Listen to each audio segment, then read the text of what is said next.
Hello, my name is Andy, and I am the village idiot. And I'm armed with a car and a GoPro, and an unhealthy amount of time on my hands. Dry stone walls, textile mills and tight narrow streets must mean we're back in Burnley, and we're in probably one of the cutest, quaintest little villages we've seen so far in this series. Welcome to Worsthorne with Hurstwood.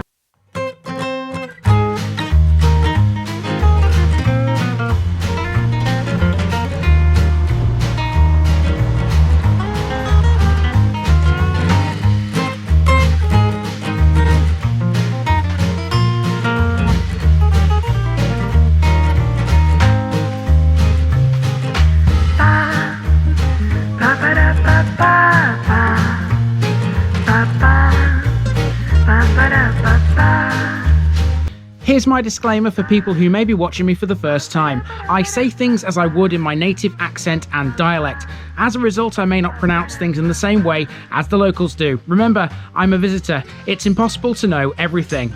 Leave me a comment, spin me a like and bash that subscribe button. Let's get to today's parish video.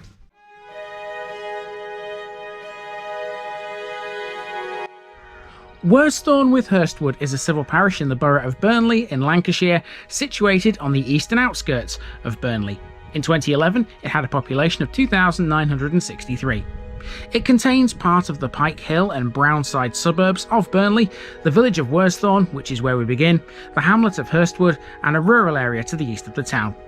It adjoins the fellow Burnley parishes of Briercliffe and Clitheroe, the unparished area of Burnley, and the West Yorkshire district of Calderdale.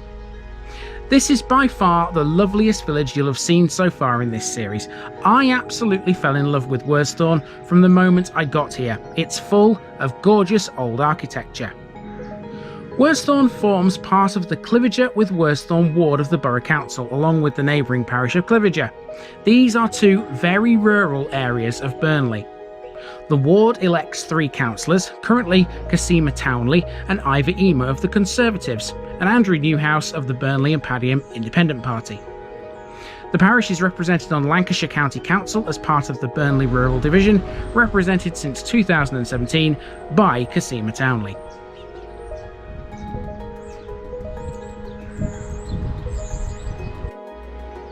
If you watched the previous episodes of Burnley, you'll likely know what's coming next. Worsthorne with Hurstwood was once a township in the ancient parish of Whalley. Seriously, how big must that ancient parish of Whalley have been? Regardless, like all the others, it became a civil parish in 1866, forming part of the Burnley Rural District from 1894. Let's go back a bit further. After the Norman conquest of England, it may have been part of Briercliffe Township, and the lords of Clitheroe appear to have divided the area among a number of free tenants. By 1202, the village was known as Worthesthorn, a name which appears to have contracted over time. The second element of the name Worsthorne is from Old English and likely means thorny bush. Its first is less certain.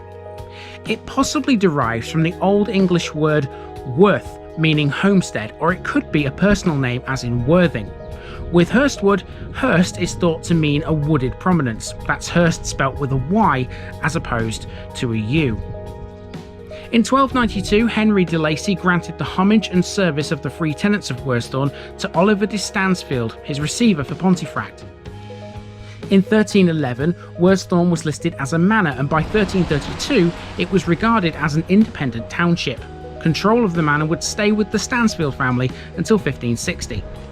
In more recent times, the buildings in the village include cottages dating from the 16th and 17th centuries and housing for mill workers dating from the Industrial Revolution.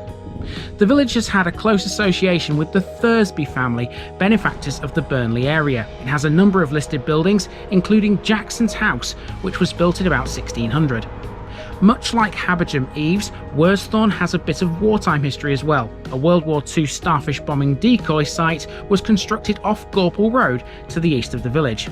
Also, a B-24 Liberator from the 491st Bombardment Group USAAF crashed on Black Hamilton, a hill close by, in February 1945. And here's a quirky bit of history. Gorple, Extwistle, Brownside and Ormerod are the names of the 4 roads which meet in the village square and used to be the names of the houses at the local school.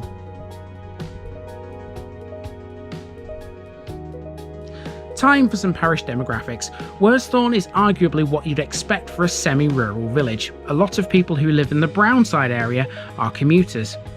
99% of the parish is white British ethnically, and we have a population density that comes in at 199.4. The area this one covers is a pretty big 14.52 square kilometres.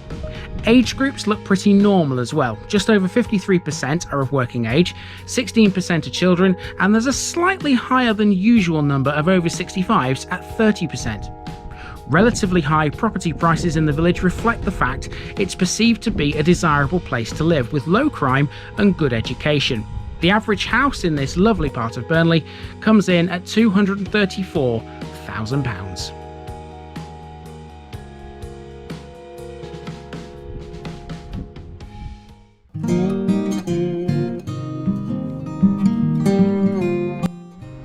Kicking off the amenities today, we have the Church of St John the Evangelist, dating from 1834 and 1835. It was designed by Louis Villamy.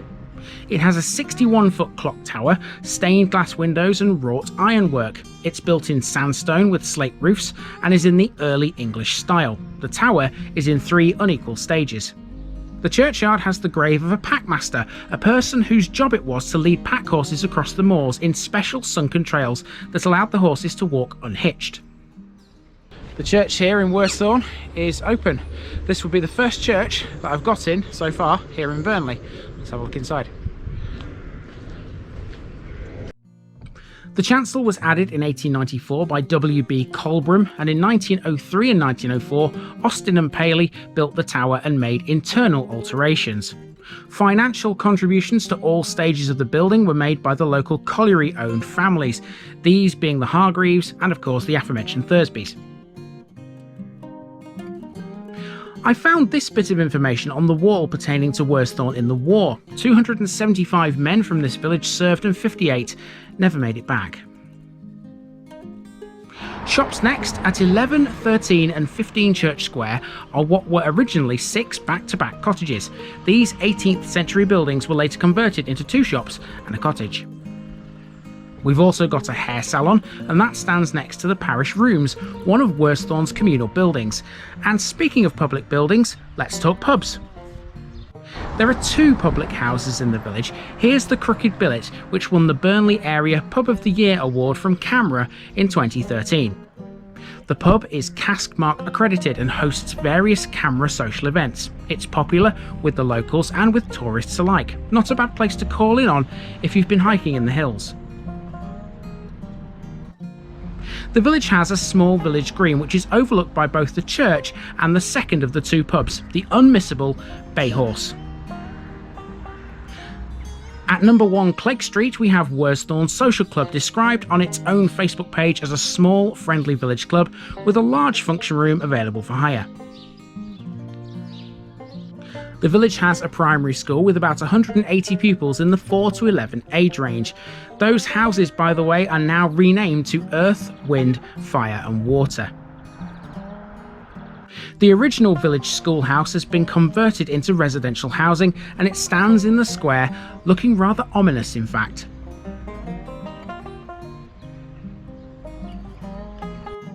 You might be forgiven for thinking that this is a chapel. Well, it used to be. This is the former Methodist chapel which opened in 1817 and closed in 1982. It's now a nursery. Chapel Lodge is a residential care home which is privately owned and registered for a maximum of 23 people. It stands on the site of Worthesthorn's now demolished Old Hall. We've also got a small play area sited close to the school as well. As always, it's good to see that there's these provisions in such small villages. A regular bus service, route number 4, runs between Worthesthorn and Burnley too.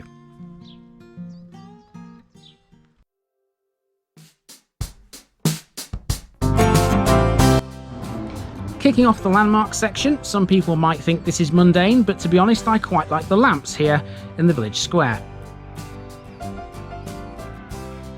Worthesthorn has 2 war memorials. This one stands in front of the church, whilst there is a marble tablet on the side of the parish rooms, which used to be in the old Methodist chapel.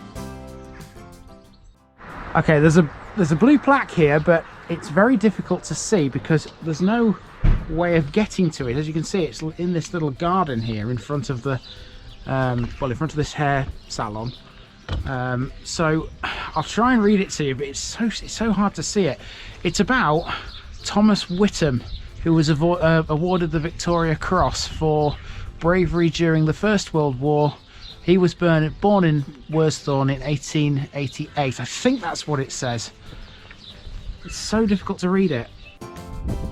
Down this track, off the road between Worthesthorn and Brownside, is the Worthesthorn water treatment plant, close to the site of the former Hurst Reservoir. There's a former cotton mill in Gordon Street, a relic of the time Burnley was the world centre of cotton weaving. It might not be Queen Street Mill, but it's still impressive. Apparently, it still has a textile-based tenant. The site is now used by a company called Park Hill Textiles Limited, a company that's been around since 1982. And to finish with, we have this.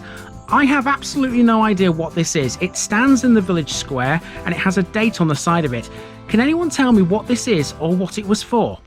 So that's just about it for a main walk around Worthesthorn, but of course we're not done yet because there's Hurstwood to visit as well. Now Hurstwood, looking on the map, looks to be a linear village, linear settlement. It's not very big, but there is one rather large landmark out there which we certainly do need to catch. So the camera's going on the dashboard and I'll drive out of Worthesthorn towards Hurstwood and we'll catch the village using the car. But when we get to that landmark, we will get out of the car again and we will film whatever's there. Before we do that though, you guys need a picture bit, and that's coming right now.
So now for a short drive through Hurstwood. Most of the parish's listed buildings are in this hamlet.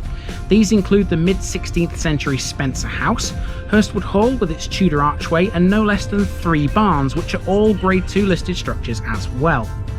It's believed that the Elizabethan poet Edmund Spenser was part of the family that built Spencer House in Hurstwood. Scenes from the 1996 BBC adaptation of The Tenant of Wildfell Hall were filmed at Spencer House and Hurstwood Hall.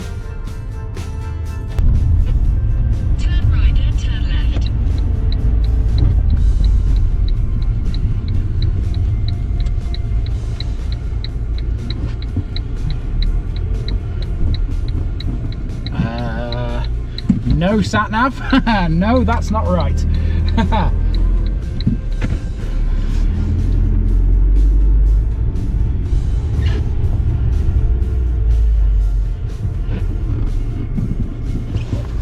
Oh, I think it means down here. Turn left, then you will arrive at your destination.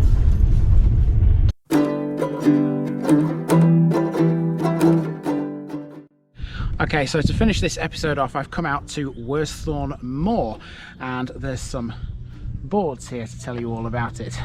Now, handily, there's a map on this one. I can show you where we are and where we're about to go. So we are there on this footpath here, and I'm about to walk up this footpath to go to Hurstwood Reservoir. And you'll notice there are 2 reservoirs. There's another one here, Cant Clough Reservoir, and they're joined by the Pennine Bridleway. And if you remember, we saw that, or part of it, in Dunnockshire. And there's another board here about it too. It's pretty similar to the one we saw in Dunnockshire as well, because this one shows us, like that one did, the route of the Pennine Bridleway, starting at Kirby Stephen and running all the way down through the Peak District. Regular viewers will know some of those locations right there, to Middleton Top. But we're not walking on the Pennine Bridleway here. All we're doing is we're going from here up to Hurstwood Reservoir. There is a road that runs to Clough Reservoir, but I think it's private, so I won't be going to that. We'll walk up to Hurstwood though, and we'll see what we can find up there. Hurstwood and Clough Reservoirs are both passed by the Mary Townley Loop section of the Pennine Bridleway National Trail, as well as the Burnley Way footpath. Swindon and Lee Green Reservoirs are in the north on the boundary with Briercliffe. This is a steep old slope up to Hurstwood, and although it wasn't far, I was still feeling it when I hit the top. Let's not forget some of the scenery around this place too. Just like Briercliffe, there's a Bronze Age barrow with a ring cairn nearby on Slipper Hill. There are also two prehistoric stone circles, which are shown on OS maps on the moors to the east of Worthesthorn. A flint dagger, 15 centimetres in length, was found on the moor, and it's now in Townley Museum. Hurstwood Reservoir, completed in 1923, has a capacity of 301 million gallons. It was designed to supply Burnley with drinking water in much the same way as the other local ones. It takes about 45 minutes to walk around the entire reservoir. There are a number of woodland paths as well, however if you decide to walk through them, beware of mountain bikers and horses. This is the best walking area around according to one reviewer on the internet. Apparently you can walk for hours across the moors and around all four of the reservoirs. And there you have it. That's the parish of Worthesthorn with Hurstwood, and that is now 5 down in Burnley. We've got 3 more to go. Now the next one is just to the south of Worthesthorn with Hurstwood, and I'll be honest with you, I'm very nervous about it. It's the one I feared the most out of all the 8 before I came here, because it's just, well, you'll see next time why I fear it so much. This has been the parish of Worthesthorn with Hurstwood, and I've been Andy, also known as the Village Idiot, and I'm out.